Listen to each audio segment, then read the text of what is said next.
This is Reporter Room with Jessica Della Davies. We all have questions in regards to the Bryan Kohberger case. Here are 11 of the most important questions that we still do not have answers to. 1. Whose ID was inside a glove, inside a box, inside his parents' Albrightsville, Pennsylvania home? Who did the ID belong to? 2.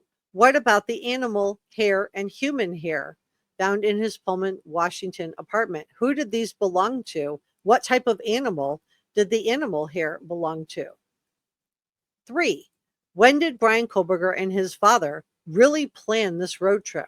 I mean, we know now that the plane tickets weren't purchased until December 10th. So it doesn't sound like it was pre-planned, being that his dad arrived at the Pullman, Washington apartment on December 13th. They were headed out on their road trip. So he arrived on the 12th and they headed out on the 13th. So that doesn't sound pre-planned to me. 4, let me know if you feel differently. It's okay. We don't all have to agree. 4, what were these 3 phone calls that Bryan Kohberger made to his family line on November 13th of 2022 around 6:30 a.m. Pullman, Washington time, which would have been around 9:30 a.m. Pennsylvania time? And one of those calls lasted almost an hour. What were they talking about? 5, did Bryan Kohberger have pictures of any of the actual victims on his phone? We heard from Dateline NBC that he had pictures of other friends of the victims on his phone and young women at WSU and University of Idaho, but we never heard specifically whether he had pictures of the actual victims on his phone. 6, will Bryan Kohberger face additional charges in the state of Washington for spying on his WSU colleague using her own security cameras? 7, did BK have access to the CSI lab at WSU? I would like to know. They claim they have all the security at WSU, but I would love to know if he was able to access that lab, which had body cam footage and other footage from 5 different police departments. 8, was this plea deal reached because WSU or the University of Idaho wanted this plea deal to happen? What kind of influence did they have over this plea deal? We know WSU would have had some serious embarrassment on Bryan Kohberger's resume, because had they made a few phone calls, they would have seen that the dates and times that he gave of when he worked where didn't match up. So even when these young women were coming forward to say that Bryan Kohberger was harassing them, to me at that point, HR should have sprung into action and gone back through the resume to see if there was any of the time frames that didn't match up so they would have an excuse to get rid of him. We know that the University of Idaho was allowed to just tear down the crime scene, and that the defense and prosecution acquiesced. So I would just like to know, did they have any kind of influence at all, either of these universities or both, in this plea deal? 9, why was Bryan Kohberger's white Hyundai Elantra parked inside his parents' Albrightsville, Pennsylvania garage and not in the driveway?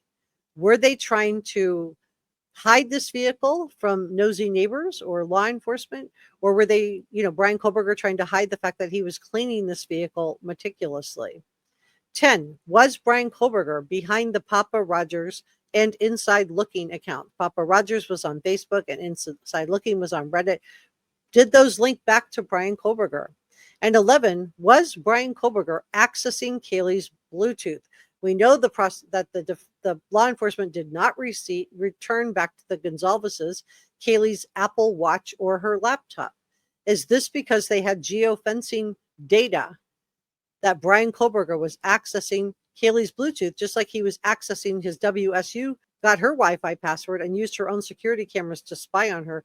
Was he using Kaylee's laptop to get images, look at her social media, see what she was up to, or even reverse that camera to look at her when he was sitting in that apartment complex that was the parking lot that was located behind the 1122 King Road home?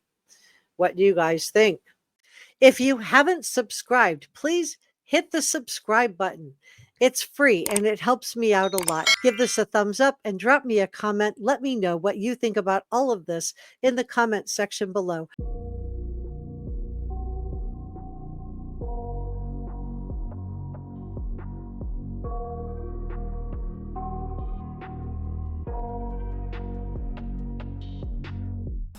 got nightmares in my head, I fear that the thoughts build up until I can't hear, that my mind fills up into a creature, and it haunts me somewhere much deeper.